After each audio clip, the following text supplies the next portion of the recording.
Ready. সুবহানাল্লাহ। আল্লাহ পাক আমাদেরকে এই জায়গায় নিয়ে এসেছেন।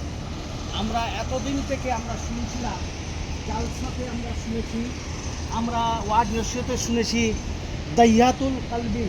যে দাইয়াতুল কালব উনি ছিলেন যে করে আশিকে রসুল। উনি আগে কাফের ছিল, কিন্তু উনি এখানকার দস্তুর ছিল আরবের যে মেয়ে ছেলে যদি হতো তাহলে কলঙ্কিনী ওই মেয়েকে জিন্দা দফন করতে হবে, এটা রাওয়াজ ছিল এখানকার। রসুলে পাক সাল্লাল্লাহু তাআলা আলাইহি সাল্লামের আগে এই রাওয়াজ ছিল এখানে। দাইয়াতুল কালব ৭০টা মেয়েকে দফন করেছে। কয়টা? ৭০টা মেয়েকে দফন করেছে জিন্দা। সুবহানাল্লাহ। তো দাইয়াতুল কালবি ওর যখন মেয়ে হয়ে গেল, ওই ছিল বাইরে। 4 বছর পরে যখন বাড়ি আসলো, আসার পরে দেখছে একটা ফুটফুটে একটা মেয়ে ওর বাড়িতে। ওনার স্ত্রীকে বলল, ওগো আমার স্ত্রী, বলো এই মেয়েটি কে? বলল যে আপনারই তো এটা মেয়ে। এত সুন্দর ছিল। বলে যে কেন তুমি এই মেয়েকে তুমি দফন করনি, তুমি একে হত্যা কেন করনি? বলছে হুজুর, বলছে ওগো স্বামী, আমি এই জন্য করতে পারিনি যে সম্পূর্ণ এর শরীরটা দেখতে শুনতে চেহারা আপনার মতো। বলুন সুবহানাল্লাহ। আর দাইয়া কালবি এত সুন্দর ছিলেন, খুবই সুন্দর ছিলেন। দাইয়া কালবি তখন বলল যে যদি আমি এতগুলা আমি দফন করলাম আর আমার মেয়েকে আমি দফন যদি না করি তাহলে আমার কেলেঙ্কারি হবে। তার জন্য ওই নিজের মেয়েকে, এই যে কবরস্থানটা দেখছেন, দেখান এখানে, এই আপনি ওখানে দেখেন, এই যে কবরস্থানটা, এই যে কবরস্থানটা পিছিয়ে পিছিয়ে পরে দেখবেন, এই যে কবরস্থানটা, এই কবরস্থানটাতে ৭০টা মেয়ে এখানে জিন্দা দফন করেছিল। কে? দাইয়াতুল কালবি। এইখানে এমনকি যে নিজের মেয়েকেও এইখানে দফন করেছে জিন্দা। দাইয়াতুল কালবি যখন দাইয়াতুল কালবি নিজের মেয়েকে যখন দফন করে এখানে, তখন তারপরে হুজুর সাল্লামের কাছে গেলেন। হুজুর সাল্লাম ওর জন্য দোয়া করলেন। আল্লাহ রসুল বললেন যে দাইয়া কালবি চলে আসছে। সুবহানাল্লাহ।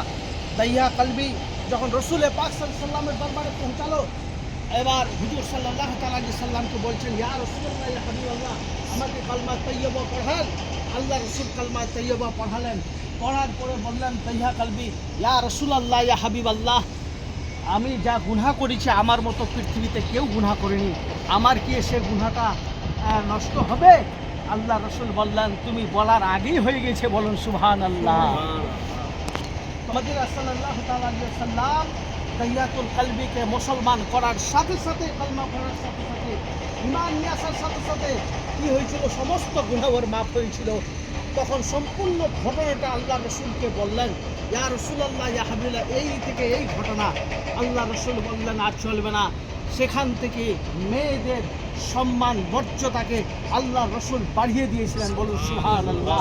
আর এই যে জিন্দা হত্যা করা, এটাকে বন্ধ করে দিয়েছিলেন আল্লাহ রসুল। হুজুর তাজদারে মদিনা সাল্লাল্লাহু আলাইহি সাল্লাম।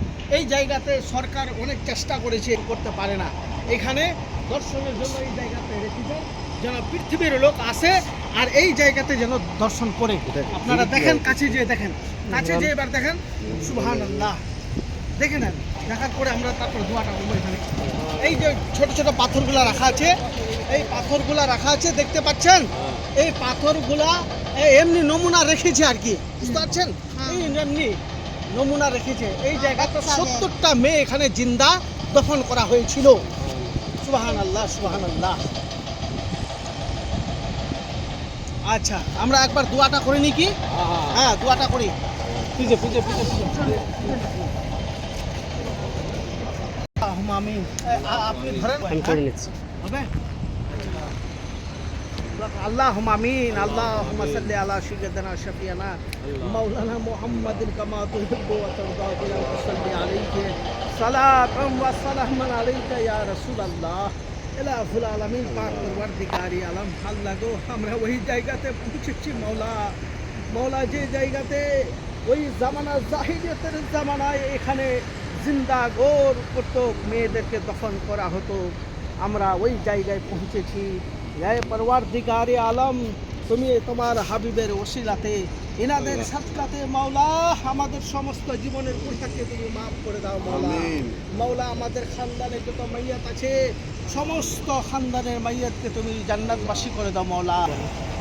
সুবহানাল্লাহ। আমরা এই জায়গাতে দেখলাম, আপনাদেরকে কেমন লাগলো বলেন?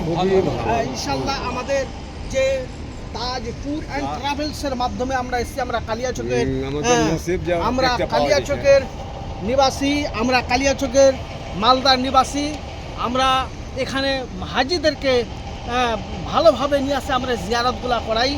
যিনারা এই আমাদের মাধ্যমে যিনারা আসার মনস্থ করেছেন বা করবেন, তাহলে ওনারা এই আমাদের নম্বরগুলোকে সংগ্রহ করুন। আমাদের নম্বর হচ্ছে 81 45 95 43 00। আর একটি নম্বর আছে 90 83 70 88 69। এই নম্বরগুলোতে যোগাযোগ করতে গেলে ইনশাল্লাহ আমাদের সাথে যোগাযোগ হবে এবং আমরা সুস্থ হিসাবে আমরা এই মক্কা মদিনার জিয়ারত এবং যতগুলা দর্শনীয় আছে আমরা পুঙ্খানুপুঙ্খভাবে আমরা হাজিদেরকে দেখাই ইনশাআল্লাহুল আজিজ। আপনারা যদি আসতে চান তাহলে যোগাযোগ করবেন।